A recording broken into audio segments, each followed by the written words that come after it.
Numbers 20, verse 1. The children of Israel, even the whole congregation, came into the wilderness of Zin in the first month. The people stayed in Kadesh. Miriam died there and was buried there. Comment. Moses just backed up in time a little bit to say they came to Kadesh in the wilderness of Zin in the first month, meaning the first month of the year. This was 24 months after leaving Egypt. See Exodus 12:2, Numbers 9:1, and Deuteronomy 2:14. Verse 1, Miriam died at Kadesh and was buried there. Blessed be her memory. Verse 2, there was no water for the congregation, and they assembled themselves together against Moses and against Aaron. The people quarreled with Moses and spoke, saying, We wish that we had died when our brothers died before Yahweh. Why have you brought Yahweh's assembly into this wilderness, that we should die there, we and our animals? Why have you made us to come up out of Egypt, to bring us into this evil place? It is no place of seed, or of figs, or of vines, or of pomegranates, neither is there any water to drink. Comment, verse 2, once again, the people have assembled themselves together against Moses and Aaron because they haven't come to the promised land and they have no water. Of course, Yahweh did lead them to the promised land already, but they refused to enter it.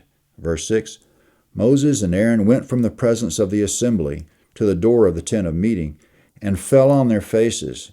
Yahweh's glory appeared to them.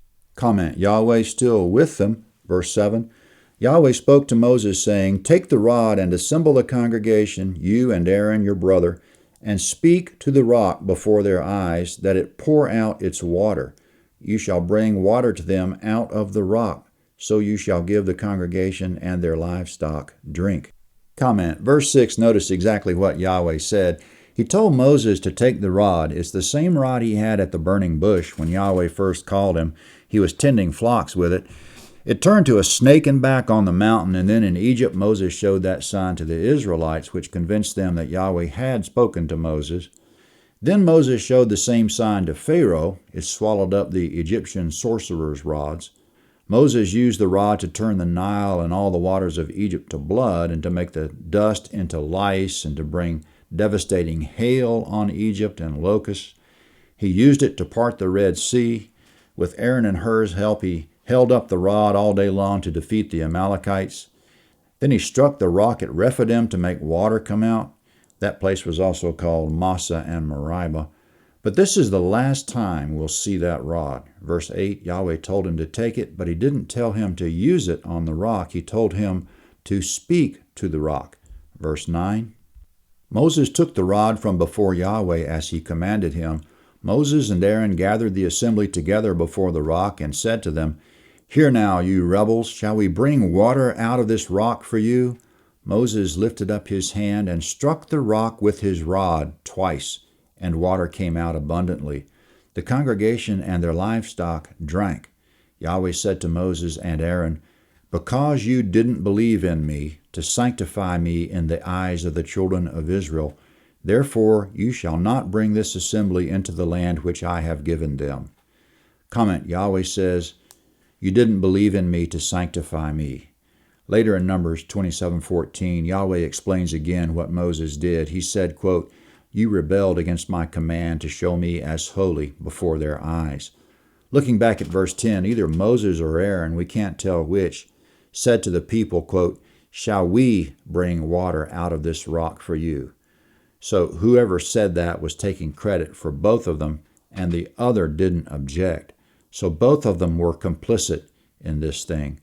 Then Moses struck the rock rather than speaking to it as Yahweh commanded. So they both erred by taking credit, and Moses erred by striking rather than speaking. Verse 10, These are the waters of Meribah, because the children of Israel strove with Yahweh, and he was sanctified in them. Comment, Meribah means place of strife. It sounds familiar because of the other place also called Meribah, which was on the route to Sinai, where Moses also struck a rock for water. But that first time, Yahweh commanded him to strike it, Exodus 17:6. This time he told him to speak to it. We didn't mention an important thing that first time. In 1 Corinthians 10:4 in the New Testament, Paul tells us that the rock was Christ. When Moses struck that rock with his rod as a ruler of his people in front of all the congregation, it was a foreshadowing of what would happen to Christ. The rulers struck Christ on behalf of the people. Water gushed out of the rock, and it represented life, life abundantly, and provision, which comes only from Christ. The people desperately needed that water. There was no other source for it, and there's no other source for us but Christ. He's the way, the truth, and the life, John 14:6. We need him desperately. There's no other name under heaven given among people by which we must be saved, Acts 4:12. So Yahweh intended for Moses to strike the first rock and speak to the second rock as a foreshadowing that Christ was to be crucified once, and after that we could speak to him for our needs. Yahweh intended to make that point, but because Moses and Aaron weren't listening, they miscommunicated the point. We should speak in a friendly manner to Christ and not do violence to him. We'll find out later on what this is going to cost Moses and Aaron.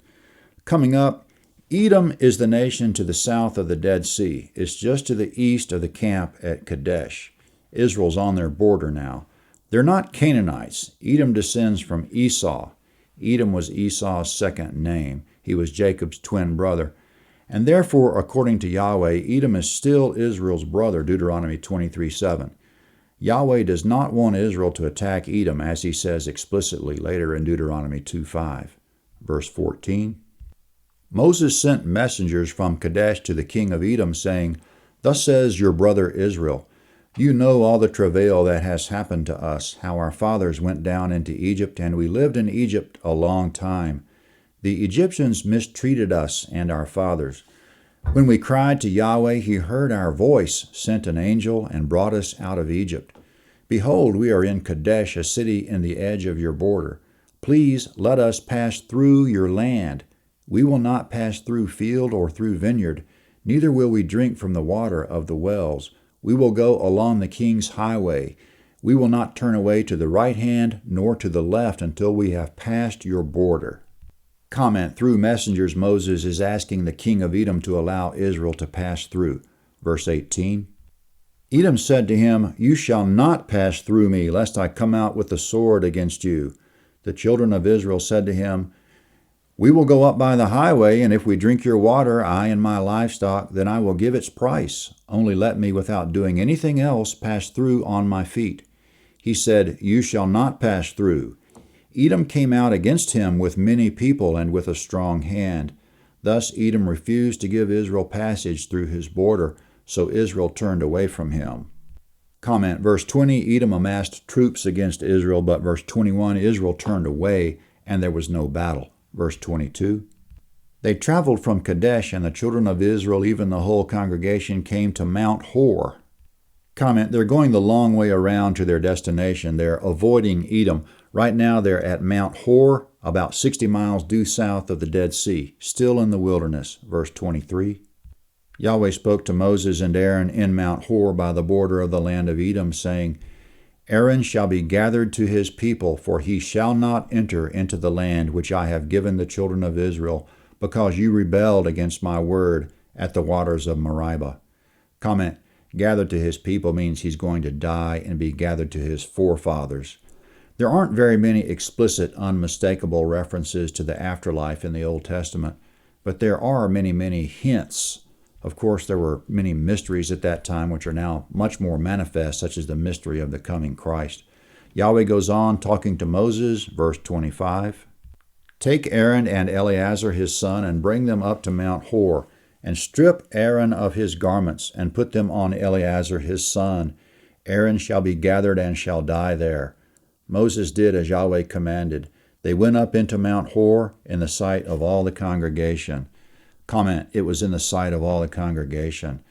Aaron dishonored Yahweh publicly, and Yahweh will dishonor him publicly. Verse 28. Moses stripped Aaron of his garments and put them on Eleazar his son. Aaron died there on top of the mountain, and Moses and Eleazar came down from the mountain. When all the congregation saw that Aaron was dead, they wept for Aaron 30 days, even all the house of Israel. Comment, coming later in Numbers 33-38, we find out several important things about this juncture. First, the death of Aaron marks the 40th year since Israel has been in the desert, so a lot of time has passed. We fast-forwarded about 38 years since verse 1 of this chapter. Second, Aaron was 123 years old when he died, which adds up because he was 83 when he and Moses talked to Pharaoh, Exodus 7:7. Third, they didn't leave his body on the mountain, they buried him. Anyway, his son Eleazar is now priest. Exodus 29:29, the priesthood shall follow Aaron's male line. What's Yahweh going to do about Moses' part at the rock? We'll find out later. The 40 years is almost up. Miriam has passed away. Aaron passed away. And we can be sure many others of their generation have passed away by now because Yahweh's hand has been against them. However, we still have a book and a half to go until they enter the land. We're pressing toward the promised land again, but this time by another entry point. That's the chapter. See you next time for Numbers 21 at landofhavilah.net. Numbers 21. Here's the map of Numbers 20. This is Kadesh in this vicinity. Miriam died at the camp here. It doesn't say in this chapter, but when we get to Numbers 27:14, we'll learn that the rock which Moses struck was also at Kadesh. The country of Edom is in this region. The king of Edom refused passage. This is the traditional location for Mount Hor, where Aaron died and was buried. It may or may not be accurate. It was said of Kadesh and Hor that they were both on the border of Edom, so it seems Israel's going around Edom in the wilderness, sticking to the border of that country without going into it. They're headed in this general direction for an eventual entry into the promised land here, but that will be a book and a half from now. Numbers 21 is next.